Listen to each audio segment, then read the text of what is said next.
The creator of The Boiled One, which is an analog horror video thing that I watched a little while ago, has made a new video. We're gonna check it out. I've barely slept, so apologies in advance if I'm not doing much reacting, but I'll try. I'll try to sneak in a little, oh wow, occasionally. The video is called the Oddity Compendium. Apparently, it's a collection of smaller, spooky ideas and videos and such, so we're gonna peep it. Let's give it a watch. Hi there. Office of Wonders presents the Oddity Compendium, a beginner's anomaly education program. Okay. Is that a flower you have in Welcome your... to the Oddity Compendium. Thank you. Today, we will be learning about many wonderful and strange oddities that exist inside of, outside of, and around your universe. The TTS reminds me of Kinito Pet. Can range anywhere from life forms, products, and organizations to even events and anomalous time periods. Okie dokie. The following information has been acquired from realities that may be separate from the one you are currently residing in. Please be aware that knowledge or comprehension of incompatible information may result in a conscious reality fracture. Okay. It would be nice to have subtitles for that too, because it's a little bit hard to hear. Installment number 1. Faux beds, a land of forgotten faces, and geometric knowledge. Oh. What will we learn today? Your own bed may be harboring a hunger for your flesh. Sleep with a cold fan on if possible.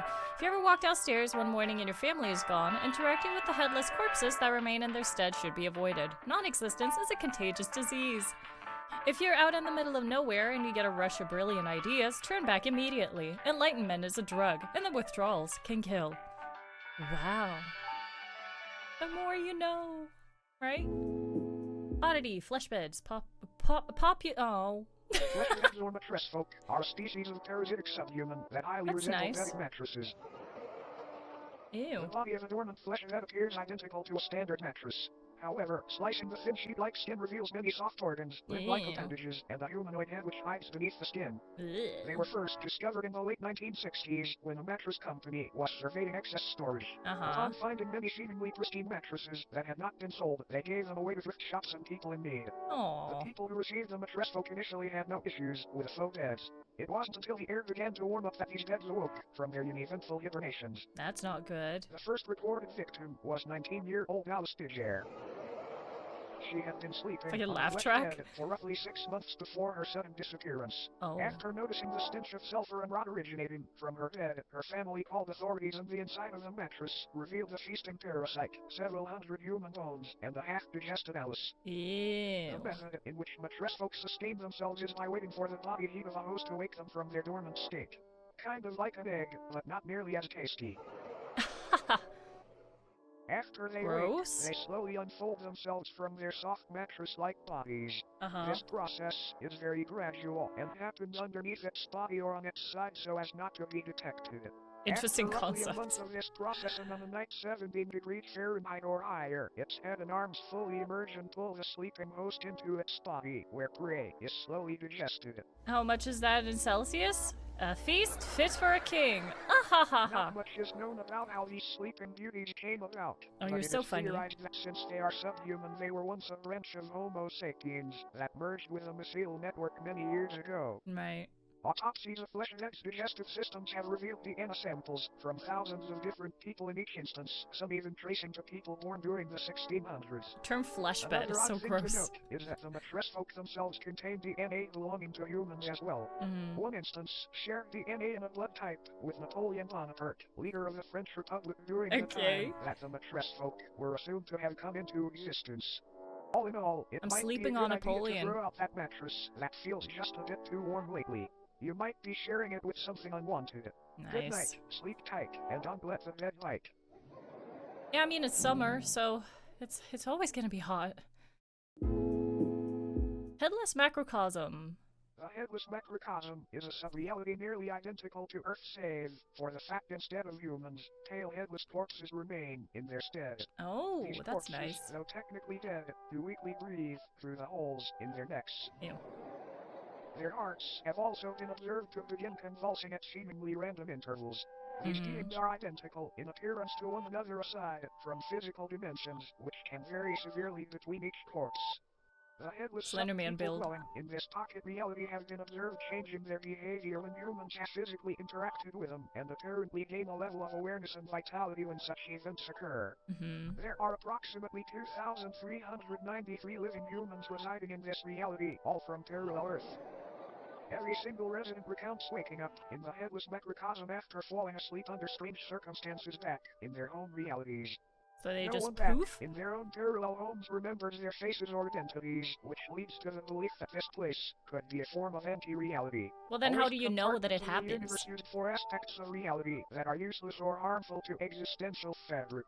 The humans that live in the headless macrocosm are assumed to be taking shelter in abandoned structures and banding together to search for plant-based food during the warmer times. Fun Okay. fact. Humans have coined multiple terms and Chillin'. nicknames for these headless corpses, such as stumpies, cranes, and ichabodies. That's Despite this Stumpies. sub-reality being detached from main reality, an incident took place which created a temporary tier between the two. Okay. A man residing in the headless macrocosm was walking through a field with a small house in the center. Upon reaching the house, the man unintentionally brushed up against one of the breathing bodies. They This touched. body, just before motionless aside from the labored convulsions, sprang to life and removed the head of the man. Well, that's It then nice. proceeded to attach the severed head to the stump of its own neck. Well, that's even The nicer. man's name was Michael Tedford. Michael Tedford. After the corpse had placed Michael's head where its own should be, an event occurred back on Earth in the year 2061 that resulted in governmental intervention. A family's call to the authorities described an impossibly tall naked figure appearing in their backyard. Naked Slender The Man, presence of this yeah. oddity was highly distressing to the family, and they remained inside their home until the situation was resolved. Yeah, The I'd following probably do the photograph same. depicts this figure they spoke of. Michael Tedford's rotting head is affixed atop its frail neck. Ew. Shortly after the photo was taken, what was left of Tedford's existence was removed from the premises and taken to an upscale anomaly testing site. Mm-hmm. Apparently, this corpse was attempting to quite literally become Tedford by leeching off of his existence. These breathing bodies appear to be in a constant state of yearning to reconnect with the roots of reality again, as they have been taken a hold of by a dangerous and contagious disease. This disease appears to be non-existence itself. It can affect anyone on Earth at any time, and once it takes hold, the headless macrocosm deems you valid for residence within its endless meadows, filled with fellow patients. But don't worry, it's a rare diagnosis. Another fun fact. Occasionally, crude man-made structures will form seemingly out of nowhere in order to correspond with the structures on parallel Earth. As mentioned earlier, the headless macrocosm itself functions like a digestive tract of the universe, and these structures may be antibodies attempting to fight off the virus of non-existence. Now then, check your head. Screwed on tight. I think so. Because you might want to hang on tight to it for this next one. Is that a smiley face on it? Wow. Obelisks of Enlightenment. The obelisks of enlightenment are a collective of monolithic beings that are currently residing in different remote locations across the world. Those innards? Also known as the Fathers of True North, they appear in groups of 1 to 8 and stand anywhere from 10 to 150 feet tall. Wow. Each obelisk is levitating just barely above the ground and facing geodetic north. Yeah, with their Though most of intestines them just reside in remote fields and deserts, they have gumming out of also them. been found floating above the ocean within the vicinity of the Bermuda Triangle and even of the moon. They are Wow. moving just ever so slightly and progress approximately 2 inches forward a year. These obelisks are enlightened in the infinitely vast secrets of the universe, and are constantly vocalizing the excess information as a means of waste to counteract the overwhelming intake of knowledge. Though currently enclosed and monitored by government entities, many people have wandered into these locations prior claiming to be following the sound of angelic singing.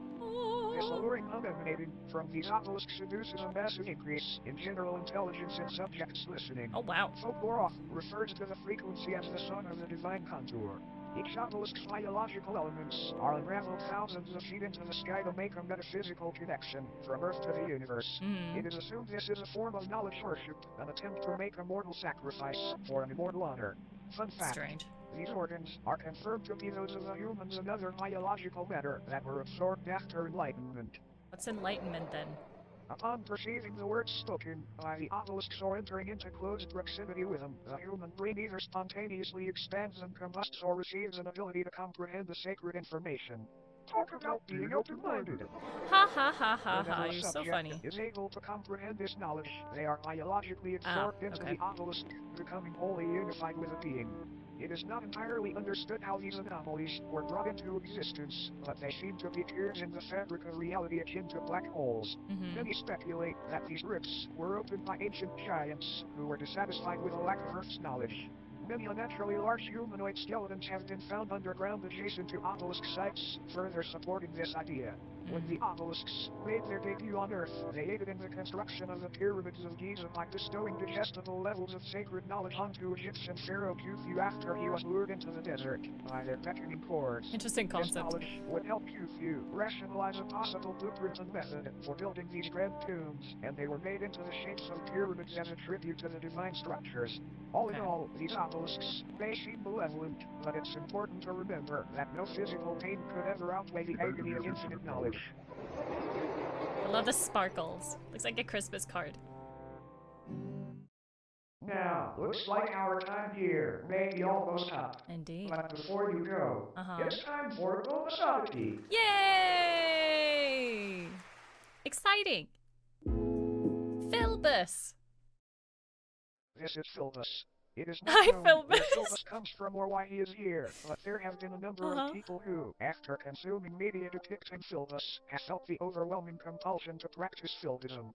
Philbism is a political and somewhat religious ideology which centers around the belief that building/consuming chairs and other wooden furniture is honoring Philbus' great sacrifice. Okay. It is not clear what this sacrifice is or what it refers to.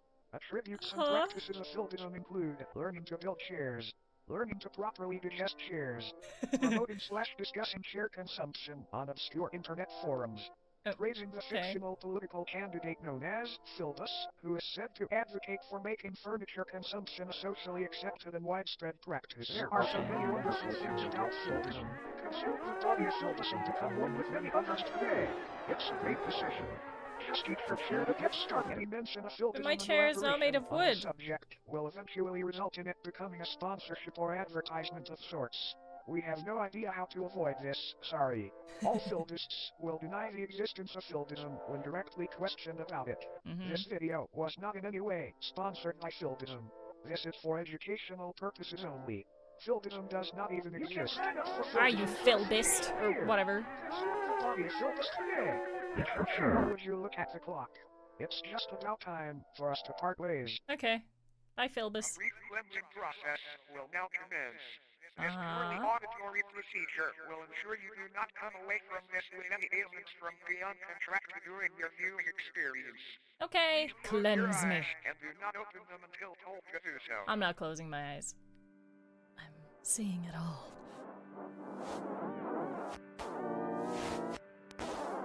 I'm not! You're gonna jump scare me just because I'm keeping my eyes closed. If you're closing your eyes, it's just someone staring at me. And there's text that says keep them closed. But how are you supposed to read the text that says keep them closed if you don't have your eyes open? Kinda contradictory in a little way, isn't it? You may now open your eyes. Thank you for complying. I didn't. Thank you for You're welcome. attending Dr. Nowhere's Office of Wonders. We hope that you enjoyed your stay. Ha ha ha ha. Goodbye. We love you. Well, good for you, I guess. I'm not really sure what the heck I just watched. It was a lot at the same time. I feel like I still have a similar problem to this as I did with their other work, aka the boiled one. It kind of moved very fast with the boiled one. The text in those videos I would have to read myself and it would move so fast that I wouldn't have time, so I would have to keep pausing. And in this video, rather it's just that they talk so much so fast that I don't have any time to like interject or process the information that I'm being told. So it's just kind of like, oh, okay. There's just a lot happening. I do like the concepts, like flesh beds, ew, kind of gross. Like the little obelisks that have helped people in the past, like bestow them all the information they need to like build the pyramids, for example, but also they can absorb you and give you too much knowledge, and they could be a blessing and a curse. Philbus was my favorite. Though I can't eat my chair because my chair is not made of wood. A lot of jokes in there. Felt a little bit out of place sometimes, but it wasn't, I mean, it's not the worst thing ever. I feel like the boiled one videos, they get a lot of attention and a lot of praise. And they're not bad by any means. I just kind of feel a little bit like, about them. It's kind of hard to keep up because everything moves so fast, so I don't really have the time to digest all the information. And then if I have to keep pausing to do that, it takes me out of it. I think that's my main problem with it, really. It's just a lot too fast. It's like the pacing is a little bit off. But that's me. I do wonder about, what was his name? Michael Tedford? I guess they did say that if people went to that alternate reality where those headless people were, that they would be forgotten by their family and stuff. I wonder if that is why his name was censored. I don't know. Interesting though.